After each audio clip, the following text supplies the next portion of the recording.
The following is rated not safe for work. It contains strong language, adult situations, and lots of spoilers. Discretion is advised. In the criminal justice system, cinematic-based offenses are considered especially heinous. The dedicated attorneys who investigate these villainous films are members of an elite squad known as the Reels of Justice. These are their stories.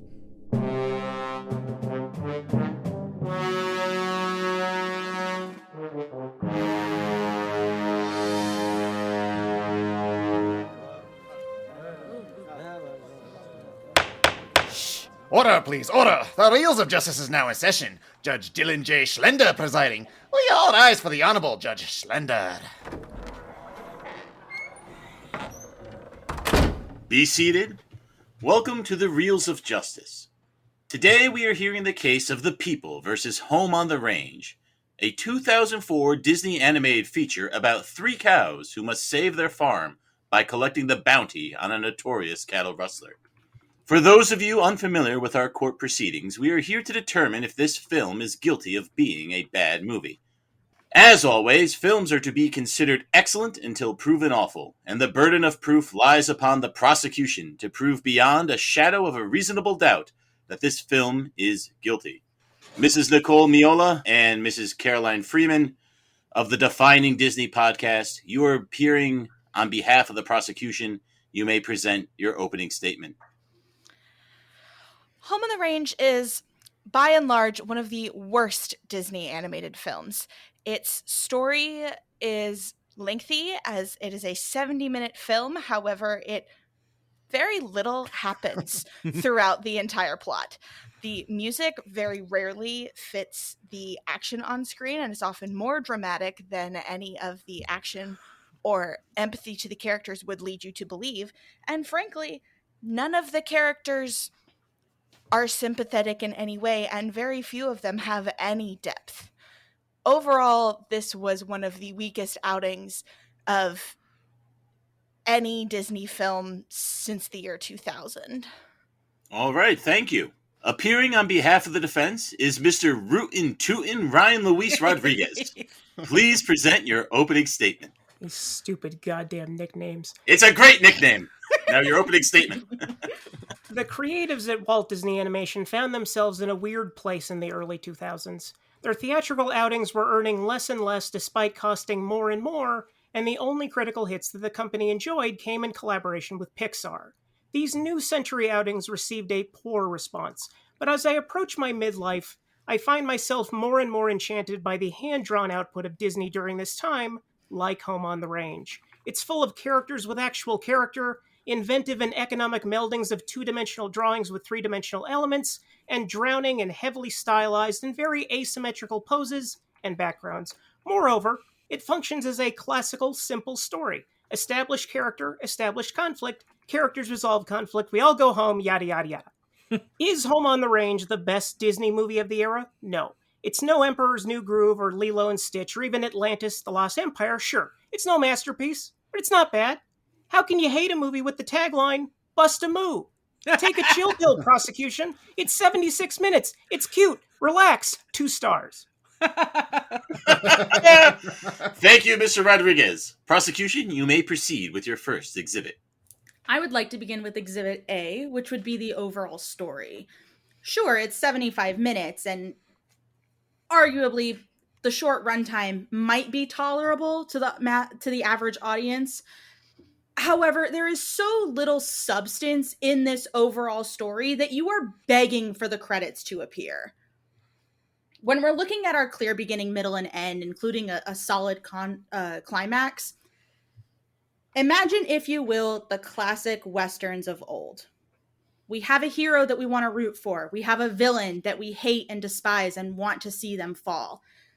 We have fun side characters who we enjoy their antics along the way. We sometimes have a good musical number. We love to see it.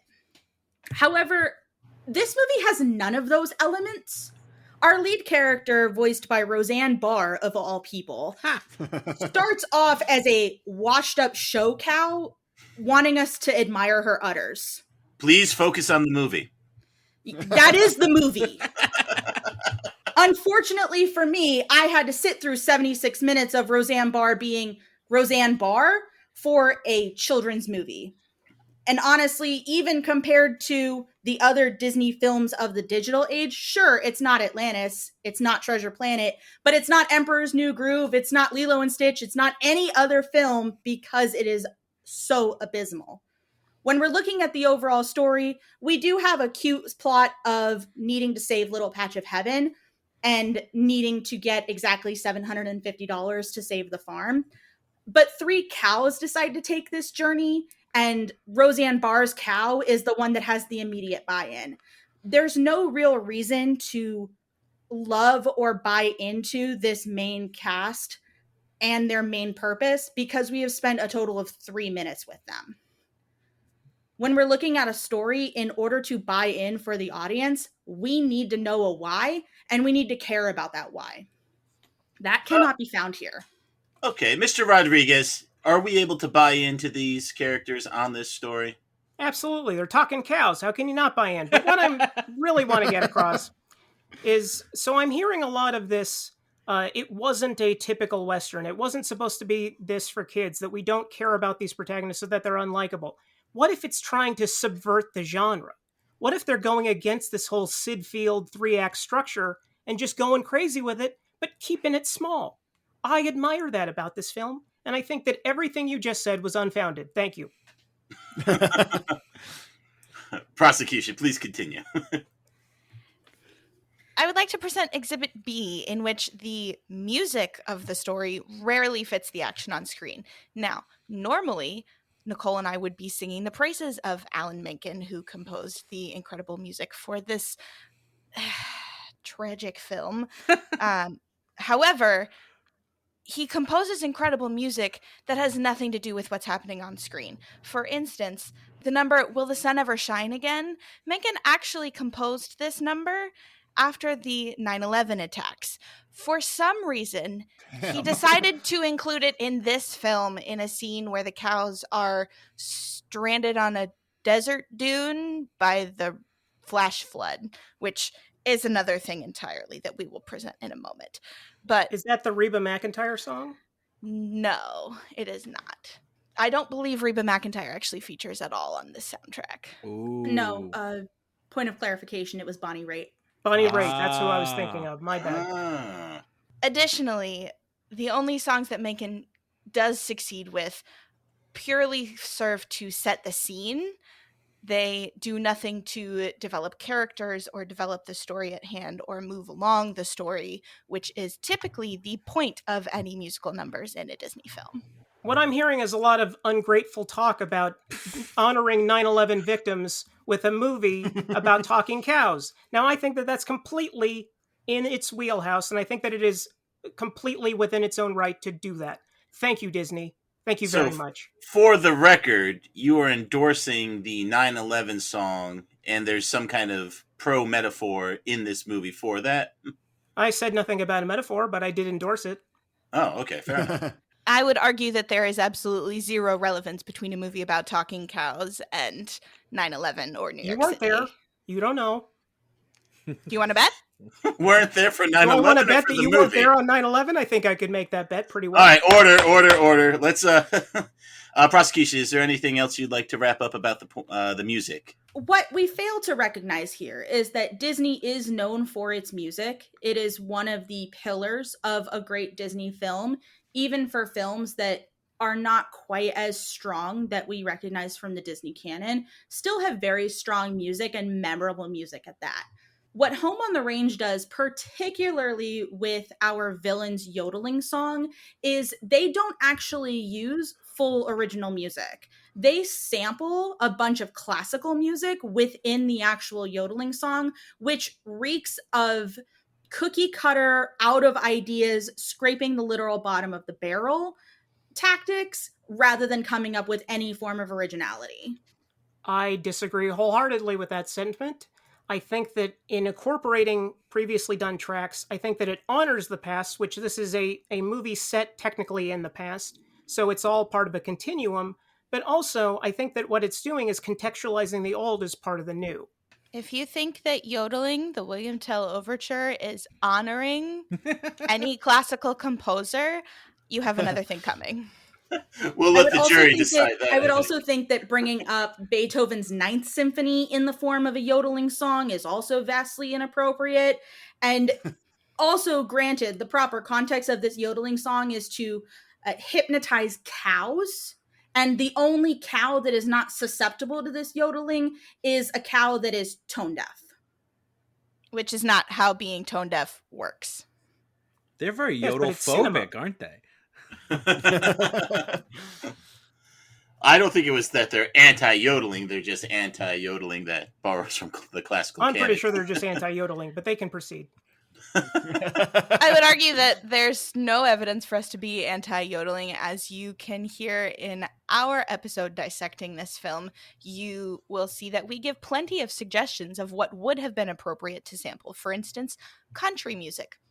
Devil Went Down to Georgia's violin riff, for instance, perfectly acceptable. William Tell Overture, Beethoven's Ninth, not so much. I will say, though, that there's the moment that I really enjoyed the music in particular is when the horse, played by Cuba Gooding Jr., he's going into like a mental reverie of a spaghetti western that has all the angles you would expect from a Sergio Leone film, and it actually does a pastiche of the Ennio Morricone score, which I think is completely defensible on its own. One moment does not qualify a movie. Sadly, that moment is so short that it wouldn't justify the rest of this abysmal soundtrack. Disagree. All right, we'll definitely let the jury decide on that one. Prosecution, you may continue with any other points that you have. Our next point would be the character development in this story. Outside of story structure, wanting to see clear range of characters, depth, and the ability to grow is super important for a film to help us buy into these characters and give us an overarching sense of purpose and lovability to a given character. For this particular film, we have very little range from any of our main characters. Maggie and Mrs. Calloway might be the only two characters where you get a decent amount of range just because they have so much screen time. However, there's no real depth and detail to these characters. We see very little substance for how long this film is because we don't understand the why of these characters. For Mrs. Calloway, she has spent her entire life on this ranch that we are supposed to care about, but we don't get any of that backstory. We don't understand her why. All we know is that she lives there. From the inferences for Little Patch of Heaven, all of the characters that we come across on this farm are supposed to have an interesting backstory, and that's why they've landed at Little Patch of Heaven, but we don't get any of that backstory. We get a brief introduction to most of these characters, and by the time you think you're starting to get something for a character, you've moved to a different scene entirely. And that just will not cut it when we're looking at character development. So Also, would you prefer that the Alameda movie stop and give this information, thus making the runtime longer? The movie's only 76 minutes. Right, And that's but you would like it including to be credits. 90 minutes? Actually, Absolutely. having spoken with Don Hahn, legendary Disney producer himself, I will say that the Renaissance era had a mandate essentially to its directors and producers saying that a film must be under 90 minutes. However, 90 minutes was the cutoff. If this had used its extra 15 minutes to develop these other characters, I think it significantly could have benefited the film. Okay, but these are 15 theoretical minutes. The original cut of Atlantis was over 2 hours long. Right, but that's even Atlantis. with This the is cut Home on the cut Range. down, but even with the cut down runtime, we still got valid character development. So choosing 90 minutes and making that the cutoff is still very obtainable for valid character development and learning to love these characters and understand their reasons why, and seeing valuable character growth. We got none of that here. All right, prosecution. If unless Ryan, there is something else you wanted to mention about the character development, I'll let the prosecution continue. No, I have that as part of my arguments, so I'll let them move on. Very good, very good. Prosecution, your next exhibit, please. Our next exhibit would be the inconsistent theming of the film. Despite the fact that this film purports to be a Western, as Nicole previously stated, it does not use really any of the typical Western formula. It also has several things that just flat out do not fit.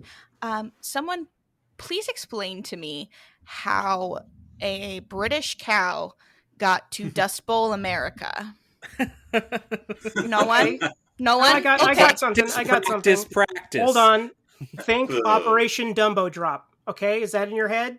But it's a cow. Done. It would have been really great if we got that in the actual movie to help with character development. It was deleted. Oh. And clearly that was the problem, is that too much of this film was cut. Additionally, we also have her wearing this hat that she is very obsessed with, but no one knows why or for what purpose. She's just anal retentive. But the hat specifically, like, clearly this could have been a great character moment for her and could have given us some of that backstory for her. Again, none of that. Additionally, and I think this is a point that Nicole would particularly like to talk about, we have several Dust Bowl phenomena that are mentioned throughout the film, and, you know, some even are significant plot points, but they are completely blown out of proportion and exaggerated to the point of implausibility. We, in particular, have a scene with a flash flood in the middle of a desert. And in the span of 30 seconds, we go from very dry, arid land to cows drowning underwater. And if we're going to assume that this happens over a period of time, then we should have something indicating it would be a period of time that this is occurring over. In reality, the film acts like getting 6 foot deep water in the span of 30 seconds is very normal for a flash flood. And even in the worst areas, we don't get 6 feet of water in 30 seconds. I live in a swamp. It doesn't happen. I would argue that science has no place in cinema, but to speak to this reality, I think that unlike most Disney movies, Home on the Range operates on a rubber band reality scale, where it's stretched just enough so that you can fit in gags if you want to. You can fit in some part of character development. You can fit in basically any permutations that the story might go through.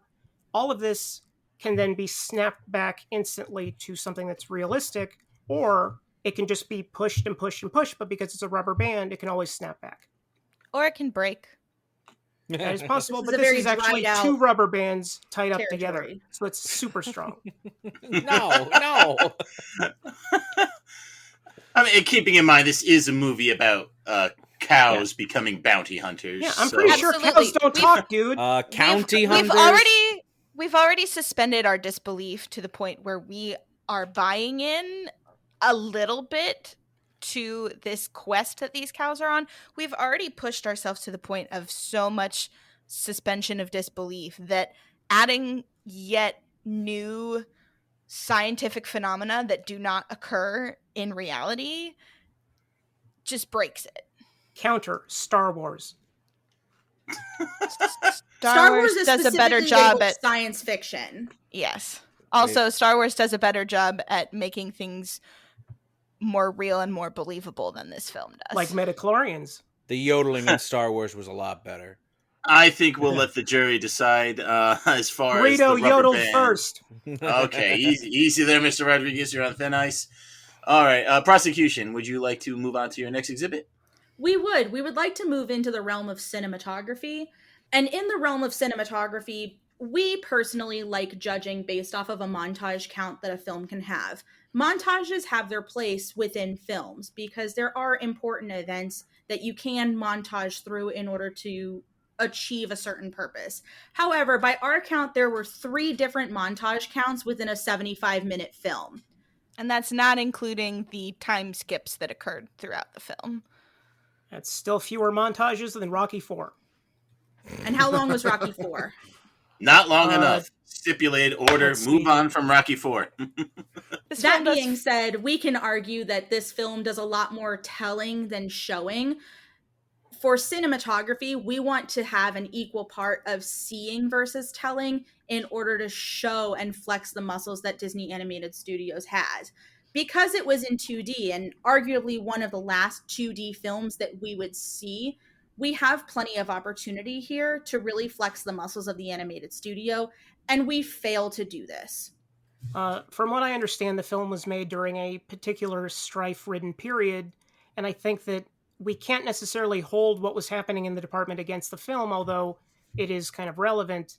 But I think that for a studio in crisis, as Disney was at this time, it's remarkable that this thing is even coherent, which it is. I would argue that you can put the stress test to the test with Disney, as Raya and the Last Dragon was done almost exclusively from home as animators were having to deal with the COVID-19 pandemic, and both Zootopia and Moana were made while the animation studio was being moved and animators were working in temporary facilities.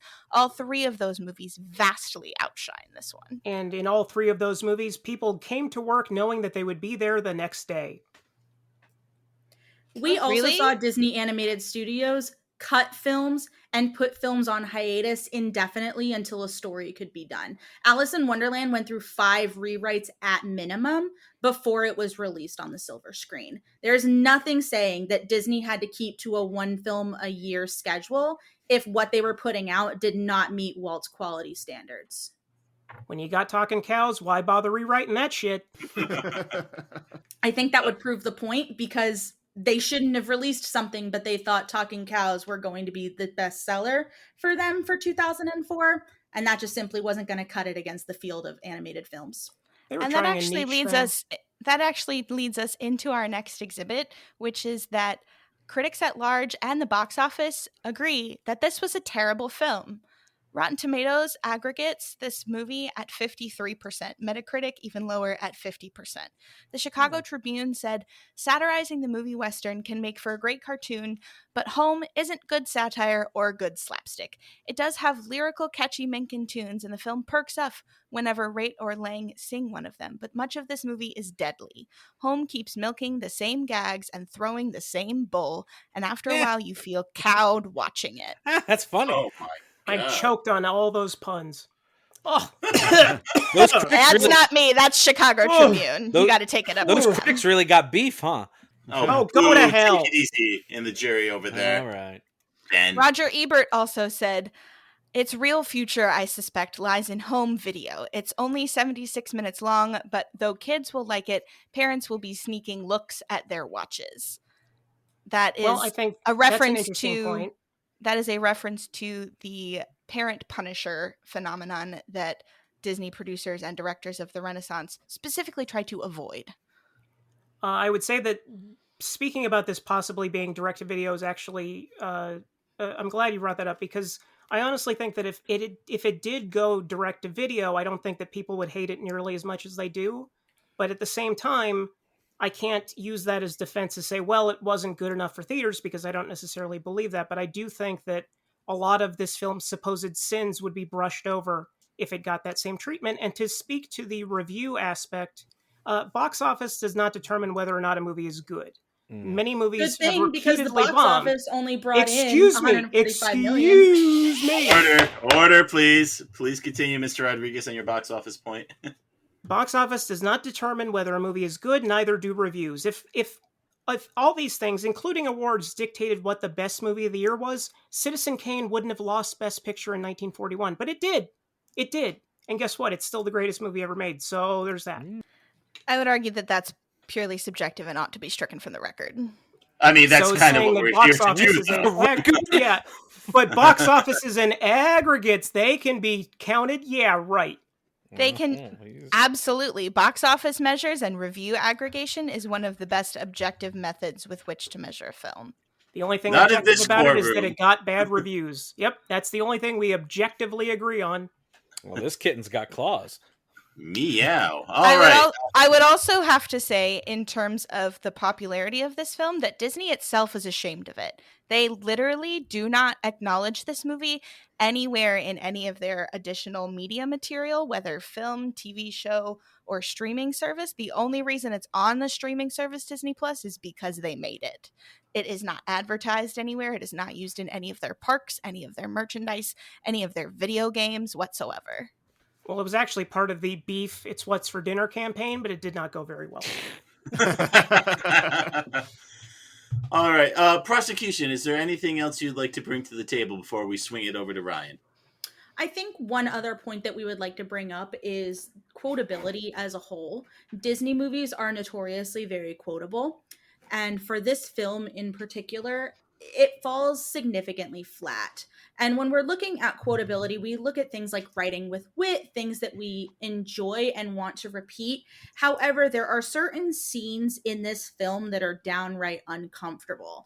There is a scene with our leading lady cows where they are on a cattle drive and are harassed by some bulls in a passing farm that we see. And they are harassed to the point of clear discomfort of all of our leading ladies. And then at the end of the film, these cows come back and they're apparently a good match for these cows that they had made physically uncomfortable beforehand. And I, for one, will not stand for a film that chooses to portray sexual harassment as a way of getting the girl at the end. Do you have a response to that, Ryan? I have no response to that whatsoever that would defend the film. That is, that's 1000% what happened, and it's 1000% bullshit. Yeah. Additionally, in terms of the writing, we also frequently like to talk about the voice cast because it is often the voice acting and the humor of the film that really makes something quotable. This is an all-star voice cast. Cuba Gooding Jr., Judi Dench, Jennifer Tilly. Every single Randy one Quaid. of them is Randy Quaid. Every single one of them is absolutely misused, and the humor, largely dominated by Roseanne Barr, is absolutely off-putting. I would actually say to the point of Grace, the Jennifer Tilly character, is my favorite character in the film. I think she's fantastic. I don't think that she's poorly cast at all. I think that her I think she's just misused. Thing. I don't think she is, though. I think that she's the most sympathetic of the three. She's the most useful of the three. And she gets the least screen time of the three. Hey, that usually happens to your best characters. You get sidelined like that. I'm not going to say that doesn't happen, because that totally happens. But seriously, she's a great character. Grace, 2021. All right, prosecution, would you like to rest your case there? Yes, we rest. Very good. Thank you very much. Mr. Rodriguez, you may now present your argument. Wow. Well, Ryan, if you don't have some sort of a belch in return, I think you're in trouble here. All I got is a... That's all I got. Oh, weak. That's not even real. Oh, little do you know. Ew. All right, order in my court, please. Let's get back to the case then. Okay, so for my first argument, something that I alluded to in my opening is the economy of the film. By economy, I don't mean cheap, I mean refined. In terms of the story, it's fairly straightforward with minor narrative embellishments and allows each of the protagonists to play out an entire arc over the course of the film. In terms of the look, these simple backgrounds are like a less detailed version of the mythical southwestern desert vistas of the Coyote and Roadrunner cartoons, but they have character. Lots of askew, diagonal lines. I really think that where this movie kind of pops is not necessarily in the storytelling or in how deep the characters are, but in terms of jettisoning everything that isn't necessary. I would like to object. Please, go ahead. Please explain what arc each of our three leading cows goes on. Okay. Roseanne Barr is a jerk, and then she's not a jerk. Maggie is Judi Dench. First, she has a hat, and she's really attached to it. Then she doesn't want to be attached to the hat. And then in Grace, she's the cute one. Aw. I would argue that Maggie is still a self-centered brazen ass But by the less end of so. the film. But Mrs. less Calloway so. absolutely is still attached to her hat at the end of the film, and being cute is not an arc. Oh, that's my only arc. Well, we'll have to let the jury decide that. I have no arc. I just made that joke. Ben stole my joke. I just said it. Yeah, but he did it better. Moving on. Did it louder. Mr. Rodriguez, your next point. These characters have visual character. Each of the three cows has a distinct visual personality, instead of being three versions of the same character played differently. Their designs are so specific that if you saw them in silhouette, you could identify them. With her eyelashes, Grace, again, the best character in the movie, actually resembles the actress who played her, Miss Jennifer Tilly. That's hard to do with a cow. I'm sorry, did you just compare Jennifer Tilly to a cow? No, I said her eyes are quite fetching as the cow, and she actually kind of resembles her. Not in the whole body. That's you're saying that she resembles a cow in her face. A cow resembles her. So it's not a butter face, it's a cow face. Well, yeah, I mean, she's literally a cow. Right? I mean, Jennifer Tilly is not a cow. No, Grace is. But you said she looks like her character, in the which face. is a cow. No, yeah, well, her cow face looks like Jennifer Tilly's human face. Mm-hmm. This sounds like fat phobia to me, and frankly, we do not stand for that. Oh, yeah, we don't tolerate that. I don't know how you got that, but okay. Mr. Rodriguez, why don't you continue, and we'll make a note here to clip this for the preview clip, Maynard. No. All right, for my final point, Disney movies typically have an adherence to physics and are fairly naturalistic, but they were... What? All right, settle down. Mr. Rodriguez, please continue. No, who said something? What? Oh, I said already? You're already wrapping it up? All right, settle down in the jury. Do you want this to go longer? Do you want this to be the 90-minute cut of the episode? I do. Okay, back from the beginning. Disney movies typically have an adherence to physics and are fairly naturalistic, but they were doing really interesting things in the early 2000s by experimenting with patterns, textures, and poses. This is the closest that the company ever got to approximating the Looney Tunes aesthetic. You can pause most scenes in this film and go frame by frame for what they call squatch and stretch poses, where you have a character that looks a particular way in a resting pose, you have how they look in an excited pose, and then in between those poses, you have frames where they're not even entire people, like their faces are bulged out or their legs can move. It's basically the rubber band reality, but for characters. And this squash and stretch is straight out of the Bob Clampett Great Piggy Bank Robbery Playbook or Chuck Jones's Dover Boys. You can turn off the sound in any scene and get exactly what the gist is because the characters carry their emotions in their faces and the animation of their bodies communicates volumes. If you look at the film on a strictly anatomical level, every character would have jagged, jutting bones, but this sense of unreality, I think, works in the film's favor. So your point is that they're using animation that's been around for decades in the digital age, where they were constantly stretching their own limitations with all different types of cinematography and animation. So relying on animation that had been around since the 1950s and 60s is not remarkable by any stretch. I look at it as a pastiche. I look at it as an homage. I don't look at it as somebody saying, well, we need to go cheaper. I think they look at things that are cheap and thought, how can we replicate that? Michael Eisner was always known for taking the cheap way out. Yeah. Take that, Michael Eisner. There's a reason Mike, he's not our CEO anymore. Mike, buddy, she insulted you. What do you got to say about that? Nothing. Okay, moving on. He does listen to the show, so we'll hear about it, I'm sure. It's nothing he hasn't heard before. Please continue, Mr. Rodriguez. The defense rests. Very good. Both sides have rested their cases. The attorneys will now present their closing arguments. Mrs. Nicole and Caroline, you may begin. When we look at Home on the Range as a whole, we do have a couple endearing moments. Roger Ebert was correct. This is a children's movie. However, the main focus of Disney films was the family element, the rewatchability, if you will.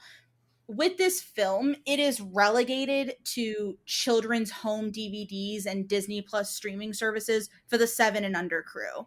This has no bearing and no significance at all to the Disney canon as a whole because of the individual pieces that we've laid out today. The story is weak. The music is forgettable. Our character development is non-existent. Our theming is acceptable at best. Our cinematography is laughable because of how much they've cut. It is not a popular movie, and we cannot end a movie on sexual harassment. All right, thank you. Mr. Rodriguez, please present your closing argument. I would argue that there's no such thing as a bad animated movie. It's the only medium, and it's a medium, not a genre, where literally everything is rendered by artists. Every character, every background, every pose, every effect, both visual and sensory, every moment, all brought to life by artisans. Accordingly, there are better animated films than others, and admittedly, Home on the Range is lower tier, but no such thing as a bad one. And if you acknowledge that it's a medium of masters, you must refuse to convict. Should you find the film guilty, you'll end up in hell with Walt Disney as your cellmate. That's right, that's where he went, and that's right, the netherworld is a prison. Anyway, in addition to every point I just made, Home on the Range is at least 40% better than Sinbad, Legend of the Seven Seas. Case dismissed. Dismissed? No. Case is not dismissed. Jury, you still have a job to do. He's not allowed to do that. All right, so thank you to the prosecution and defense. Members of the jury, Mr. Robb Maynard, Mr. Dylan J. Schlender, and Mr. Big Ben Haslar, you have all heard the facts concerning this case. It is now up to you to determine if this film is guilty of being a bad movie. The bailiff will escort you to the deliberation chamber to render your verdict. I didn't know about you, but I sure found the film amusing. It's a cow joke. Bailiff. Boo! I love it. You mean moo? Oh, go to hell, Rob.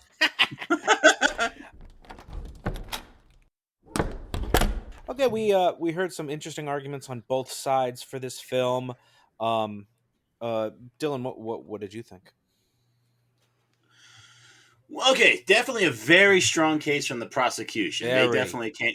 Yeah, they came to play. They had a lot of good points, But at the end of the day, though, we're here to determine if it is a bad movie, and this is not a strong Disney movie. That is fair, but does it get all the way to bad, even with all the deficiencies that the prosecution pointed out? Because Ryan did have the proof is important here. It is, and I think Ryan did present enough of a case to deflect some of those things. I actually really did agree with him on the old school animation techniques that they were using. I mean, we'd see those in like they'd come back again in like some of the Winnie the Pooh movies too that would come along later, and it was a different time in Disney in those early 2000s. Like he was talking about, you had a lot of the animators, they didn't know what was coming next down the pike here. So the fact that we even did get a movie, and I think saying that it's just for kids is like that's in a way that can condemn it. As a parent, like I would not mind my children watching this movie. I wouldn't begrudge it if they wanted to put it on. As opposed to some of the you'd want to watch this film like 3 or 4 times. Like, let's watch Home on the Range again, Dad. You wouldn't be like, oh no, let's watch Aladdin or something good. No, I wouldn't mind if honestly, I really wouldn't, Ben, because there's some movies you think you'll never get sick of watching this, but I could probably go a couple years before watching Toy Story 3 again, and I love Toy Story 3, and Toy Story 3 is better than Home on the Range, don't get me wrong, but this is the first time I ever watched Home on the Range. The problem with saying it's just a kid's movie, there are movies out there that we would consider good that are just adult movies. Kids cannot watch them, and I wouldn't necessarily call them bad for that. So to say that this is a movie that only kids can watch and adults can't, I can't say that that's enough to just say it's bad. And another fair point. Another fair point that Ryan brought up: if this was a direct to DVD or direct to VHS feature, I do think, direct to Laserdisc, direct to Betamax, I think a lot of the harsh criticisms that it receives would be blunted. But I don't know. Yeah, because we wouldn't watch it. You wouldn't have to watch it. Like no one watched The Hunchback 2. I don't know how much of a defense that is. Just because, when you can pause a movie and go to the bathroom and get a little break from it, it usually is an easier pill to swallow. No, you don't pause it. You let it run while you go to the bathroom. There's nothing you're missing. Well, Ben, why don't you expand on some of your ideas here? Well, if there's no such thing as a bad animated film, I look forward to Final Fantasy: The Spirits Within getting its another second day. That's in court. computer animated. That's computer animated. Oh, wow! What I hated about this film is Roseanne Barr. I hate her. I hate that the jokes don't fit the time frame. Like, what is this? The frozen food section? It's just so painful to even hear. But it's not funny. But there's tons of anachronistic comedy in Disney all the time. Yeah, but usually it's coming from a character like the genie, who's beyond time. He's beyond time, though, right? He's not a cow, you know. Merlin from The Sword in the Stone was beyond but again, beyond he literally time. says he's traveling through time. I mean, yeah. Can't say that about the genie, though. No, and like the dragon, I think, in like that Quest for Camelot movie or whatever, like again, sort of magical beyond time. Maybe a little not weaker Disney, on that one, but continue. Yeah, not Disney, but still same genre. I agree that we don't have character development. I don't understand why one cow is English. That bugged the hell out of me. It's like, yeah, it's Judi Dench, but so what? You know, why is this English cow sitting here? And that damn flash flood scene. What the hell was that about? Like in a desert, like the sand, I guess the next morning just soaks this water like right up. What happened? And it's not like that was like the only thing they could have done there. They could have had like a sandstorm or something like that. Why is it a flood? I don't get it. I would agree with that. I mean, it didn't bother me in the moment, but I think that was a strong point by the prosecution that the flood just kind of comes out of nowhere. But I like the song that they wait there in the desert. Granted, it is apparently about 9/11, but I mean, it was still a nice song. It was a nice little break.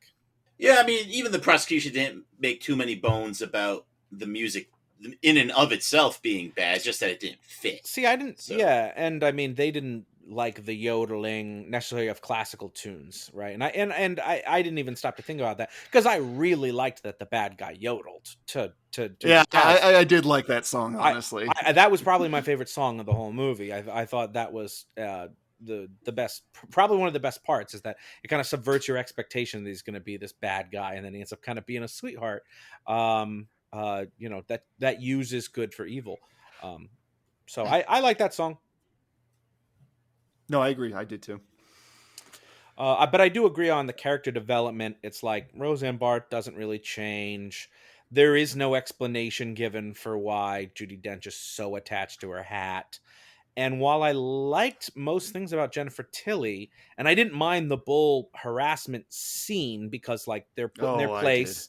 Well, they're put in their place, Ben. It's not. They're put in their place in that scene, but they come back at the end. Right. Like, it was fine the problem. At first. There's the problem, is the ending. So that's the lazy writing of they didn't know how else to, quote unquote, give a happy ending. And it's Disney, and you're always supposed to pair up and why is the happy ending like they got to pair up? Like, why is that the happy Disney? Disney wants you to fuck and make kids. That's what Disney wants, so they can sell more movies to Quasimodo and Esmeralda didn't get together. Oh, better than becoming a cheeseburger. You don't think? You don't think Quasimodo and Esmeralda got together? I've got news for you. No, she was with Phoebus. I've got news for you. I don't want to speculate. But I do agree. Grace was great. Grace is, she kind of reminded me of the character in Josie and the Pussycats, where she's simple but like kind of like more with it than other people. Okay, I thought different she was fantastic. Different actor though, you know. Yeah, no, I do know that, but like the character reminded me of that, and the delivery of almost everything she does was just spot on. We need closure. Judi Dench was good. She was out of place. I'll put mine first. Now, I coming into this, I was kind of leaning not guilty because, you know, as the prosecution was saying, compared to all other Disney films, yeah, this is a bad Disney film. But compared to films on the whole, I didn't think it was too bad. And so I probably would have let it get by on the skin of its teeth. But the prosecution was so prepared, and I know that the defense, Ryan, would want me to judge this case by case, you know, the case versus the case, that they were just so prepared, and they really knew a lot about Disney. They should start a podcast. You know, they had one of the most prepared cases that I've heard, that I'm going to have to go guilty. All right. Ben, what are you thinking? This film is made for kids. It's just so you like put it on and like keep them busy while the parents go and do something else. And yeah, I do understand your like argument that, oh, well, if one group likes it, that doesn't necessarily, and no one else does, that doesn't make it a bad film. But the audience that you're defending are kids who are not very discerning. If it's on TV, it's good.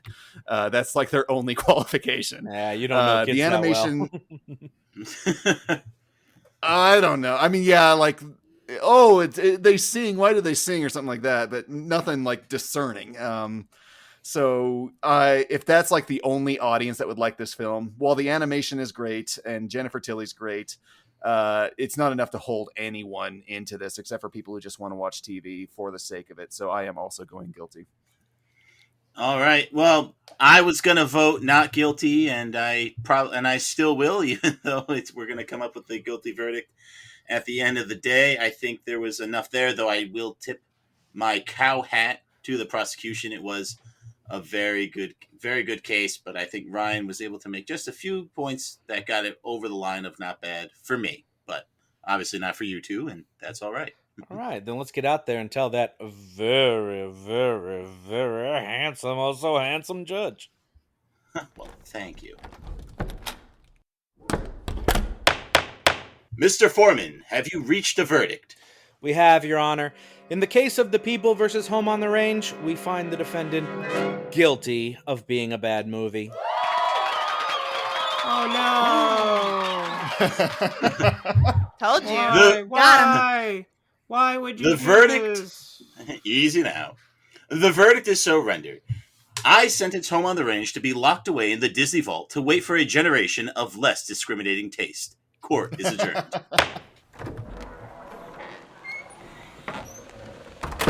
Yeehaw! This is Bad Ben, reporting to you live from outside the Reels of Justice courtroom. Nicole and Caroline, would you care to share your thoughts on this here jury's verdict? I think we have a lot to be proud of today. We came in very prepared with various different arguments that we presented to a very receptive jury, and I think that they rendered the correct verdict today. Absolutely. I think that, it just speaks to the breadth and the depth of our research and our discerning lens with which we watch film, that we were able to bring these arguments to the table today and come out on top. Thank you. Nothing says breadth and depth like this here interviewer.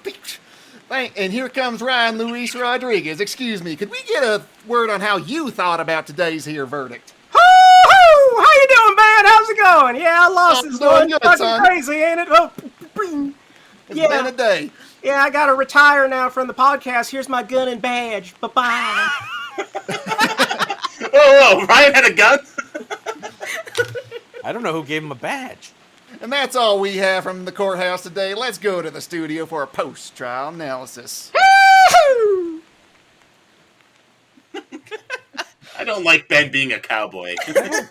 I want to be a cowboy, baby. This answers where have all the cowboys gone? They're right here, and they're mostly Ryan, I guess. But that was a fun case. When I was watching this, I didn't think it was that bad. But you guys actually persuaded me. I mean, those cows are really one-dimensional. They don't have much. What I will say in defense of this film, I do think it has tons of charm, and it did have a lot of whimsy, and kids certainly would like it. And good for kids. It is great case. It is ladies. adorable at times, times, but there are Except just that ending. You're so 100% right about that. Adorable ending. at times. Raves defining Disney podcasts. Yeah, so 100% right about that ending. If they had just left those cows to hit that post out in the desert and just left them behind completely, left them alone, that would have helped a ton. Not much. Yeah, though. and I think it would be great, it but it speaks wouldn't a help that lot. much. I think that particular ending really speaks a lot to how important an ending is. People just think endings are like, okay, we're post-climax, we're like coming off the high, we're just trying to get everybody in a place that we can feel comfortable, maybe open it up for sequels because, it could actually be a cash cow. But with this particular ending, that was not going to happen. No. You have a list of unused cow puns, don't you? We really do. Literally, the Chicago Tribune, I just read it word for word, and everything else has just been off the cuff. That's weird, just because how on we my roll. notes, I have 2 whole pages of just cow puns, and I didn't use any of them. All right, That's how I prepare a case. I told you Missed guys opportunity. You might have gotten a not guilty verdict at that point. Yeah, that was a real who cow are we kidding? All right. Let's steer clear of the cow puns. No! Nicole and Caroline, what has been keeping you guys busy? What have you been up to lately? Lots. So if you guys are interested, we obviously are from the Defining Disney podcast. You can find us on all of the major podcatchers and some of the not so major ones. You can also find us on Twitter at Defining Disney, Instagram and Facebook at Defining Disney Podcast. And we also have a Ko-fi. If you would like to support us monetarily, you get exclusive access to our Discord server. And if you want to top tier subscribe, you'll get weekly sort of office hour time with us to interact with us on a social level, ask us any questions you like about Disney movies, about the podcast, about whatever. You also get an exclusive sneak peek at all of the upcoming stuff that we are working on. Not sure when this episode will come out, but we have. It comes out today, of course. It's the day it's out. It is probably around the time that we are wrapping up our second season and getting ready to start season 3. So Cool. Look for our Cinderella episode very soon. Cinderella. Ooh, Took to Gus. season 3 to get to Cinderella. Oh man. We jump all over the canon. We try and get a really good variety in each season of different eras of Disney animation, because our rubric is constructed such that we want to be able to use it across the board and really apply an equal comparison from 1937 to today. All right, what movie are you really looking forward to doing that you haven't done yet? I would say that I'm really looking forward to doing Beauty and the Beast. We've done my personal subjective favorite already. That was in season 1, Emperor's New Groove. Sorry, not sorry. And I also really enjoyed doing Lion King as well as Zootopia so far. But I would say Beauty and the Beast is my next favorite that we'll be doing. It's a tale The as old Zootopia as episode time. was amazing, by the way. Oh, thank you. Thank you. Especially revisiting it in a time of, police brutality. And that was possibly my favorite podcast I've heard on that particular subject. So well done. Wow, high praise. Thanks. I was going to say I like the Tangled episode, but here we are. I mean, I really appreciate that you like the Tangled episode, because my husband guests on that one, and it's very special to us as we describe in said episode. So if you haven't listened to it, go watch it. Well, there you go. Listen. There you go. Now, Yeah, we always ask our guests to give us a recommendation of a movie that you think people should check out. So you each get a recommendation. What is a movie that you think our listeners should check out? Absolutely watch Emperor's New Groove if you've not done so. It's subjectively my favorite in the entire canon. But with another short runtime, they are able to pack such a punch with our characters, memorable music with just a soundtrack, a stellar voice cast, and really good heart and humor in it. I think that that's probably the one movie that I would recommend for everyone. You already won. You don't have to keep kicking me when I'm down. It doesn't stop. I do this every 2 weeks. Kick Ryan. Analyze movies. Analyze movies. Oh. sometimes more frequently than that. For me, I'm gonna kind of go a different route. So as this is an animated Western, Nicole recommended an alternative animated film for you. For me, I'm going to recommend an alternative Western. Yes. The True Grit remake with Jeff Bridges and Haley Steinfeld is an exceptional film. It was Haley Steinfeld's really breakout role before she then kind of skyrocketed with Pitch Perfect and several other things, and soon to be joining the MCU as Kate Bishop. So definitely check that movie out. I know it's a remake, but honestly, it's a fantastic one. I have seen the original. My dad and my granddad are both huge films of the, old spaghetti Western genre, but the remake really does it justice. Excellent recommendation. Ryan, what is your pick for this week? I have another traditionally animated Disney film, one from a similarly fraught period, specifically in the aftermath of Walt Disney's death, and that is Robin Hood from 1973. Heck yeah. I think it works as both a quasi-sequel to The Jungle Book and as an adaptation of the Robin Hood story, and I find it to be an emotionally rich, utterly delightful experience featuring one of the first genuinely romantic relationships in the Disney canon, and you can currently stream it on Disney+. Or you can go listen to our episode about it. Also, you should do both. I was not as kind to that film either. We were not as mean. We were not as mean to it as this one, though. I think that opening theme song would get it off for me. Dylan, what is your recommendation? I'm glad you asked. I'm recommending a Disney direct-to-video sequel, Cinderella 3: A Twist in Time. Oh boy. Excellent choice. Released in 2007, it is a more ambitious than the average direct-to-video sequel. And apart from its wild plot, it has at least one very touching character moment that is unique and refreshing. And if you're a sap like me, it will really stick with you. Yeah, it does Well, a what is lot it? for the development of the stepsisters. The stepsister. Okay, the scene is, if you're not going to watch the movie, though, you should. So the evil stepsister has tricked the prince into thinking she's Cinderella because they go back in time, hence a twist in time. And they're practicing their ballroom dance, and the king is watching the prince and the stepsister dance, and she's a terrible dancer, stepping on him and ripping off his epaulets and things like that. And he calls the stepsister back to his private chambers, and he basically gives her this speech about, like, my wife wasn't a good dancer. She didn't take, she wasn't mindful of my feet, but she was very mindful of my heart. And he gives her this seashell that they found together the first day they met. And it's very touching. Two otherwise side characters having a very human moment. And it really reminds you, even in an animated feature, that like every character has to live and have lived experience. You can't just drop them in. And it was very touching. Thanks for the spoiler. Yeah, huge spoiler on that one. It's literally the best part in these movies. This sounds awesome. Yeah. Cinderella and time travel is not a combination you would normally put together, but for the reason that it gives, several of the side characters really their moment in the sun, it is one of the better ones in my opinion. Is Gus Gus in it though? Yeah. Yeah, of course. Then I have to watch it. There you go. Gus is the best. Now you have something to do tonight, Ron. Big Ben, what have you got for us? It's on Disney Plus, by the way, and a rather gormless DVD release. I don't think there's any special features. No I believe it's pronounced Disney Plus, but thank you. Disney Plus. Well, my underappreciated Disney film is The Great Mouse Detective, which features a mouse version of Sherlock Holmes. I'm so glad I didn't pick that one. I almost did Robin Hood. It's my favorite in the entire canon. Of Disney? Or yes.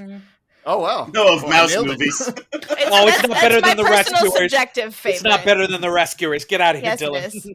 I love how it's got the world of Sherlock Holmes, and then like the mice are just like living in the same houses, like doing the same things as like the people on the human world. And Vincent Price and Barry Ingham, they do such Absolutely great voice iconic. acting where they just like have nuance to it, where they're like annoyed with another character but have to act charming. It's like the Disney film I could think of that has like drinking and smoking and burlesque. It's absolutely great. Radigan. Radigan's a fantastic villain, and Vincent Price is absolutely iconic. Vincent Price can do no wrong, as far as I'm concerned. Absolutely. And so for my recommendation, I'll send us on home. I'm going to go with what is probably my all-time favorite subjective Disney movie, and that is 1987's The Brave Little Toaster. That's not a Disney movie. It was only distributed by Disney. What, they did the sequels and not the first one? No, they only had the distribution rights. They didn't make it. Okay. Good one, Rob. Hey, I can edit this out, so don't worry. Because I'm going to go with He's got you there. my all-time favorite animated movie, and that is 1987's The Brave Little Toaster. Based on a novel of the same name, this animated musical is about a bread-searing appliance with a compact frame and a lot of courage. It's heartwarming, tender, packed with adventure, and has some truly disturbing and downright frightening sequences that remind me of the same traumatizing shit they used to put in the old Disney movies. It features the vocal talents of Deanna Oliver, John Lovitz, Phil Hartman, and Thurl Ravenscroft, who is most popularly known for his work as Tony the Tiger. It isn't currently streaming anywhere, especially not Disney Plus. So you have to buy the DVD, but check out The Brave Little Toaster. It's great. It's acceptable. That's how that goes, right? Let the air out of that balloon. There you go. No, I mean, why don't you guys just pretend it was a Disney movie? Because it's not a Disney movie. Because they have artistic integrity. Actually, we're still all Because under we have a oath. reputation to uphold. If it wasn't for We have a rubric. We don't have a rubric. If it wasn't for the Brave audience Little gonna sense Toaster, how angry you are at the beginning and know what that is tracking if you cut out the part where you messed it up? maybe not. Yeah, I that's don't going to know. have to be kept. No. Keep it. I got the files, Rob. I'm going to upload it if you don't edit it in. I'll be able to take it out. Nobody else has got the enthusiasm to do it. I'm recording it It'll on my be phone. Keep it. deleted keep it, scenes. keep it. It's going to be my Internet is ringtone. forever. No. My favorite Disney film is The Great Little Toaster. That's my ringtone now. It's still The Great Little Toaster. It still is my favorite one too, even though it doesn't count as one. It's better than all the rest, so it counts. Yeah, well, he didn't go to Mars, so I don't care. Yeah, exactly. They did the other two. The other two are stupid. As long as he time travels in the third one, I'm in. And as long as Gus... Oh, that's true. The lamp actually switches places with the toaster and falls in love with the prince, and the microwave calls him back into his chamber where he tells him about... Wait, no, I'm going off on a tangent. Go ahead. Are we all out of show, Rob? Oh, Please tell me we're out of show. All out of show. And all out of gas. Yup. But we want to thank our guests, Nicole and Caroline of the Defining Disney podcast, for joining us. Thank you so much. And we hope to have you back very soon. Thank you guys for having us. Thank you. And we hope everyone else will join us again soon as the reels of justice keep turning. Count it. Ready? Yahoo! Bye-bye! Please follow us on Twitter at Reels of Justice, Instagram Reels of Justice, and Facebook.com/Reels of Justice.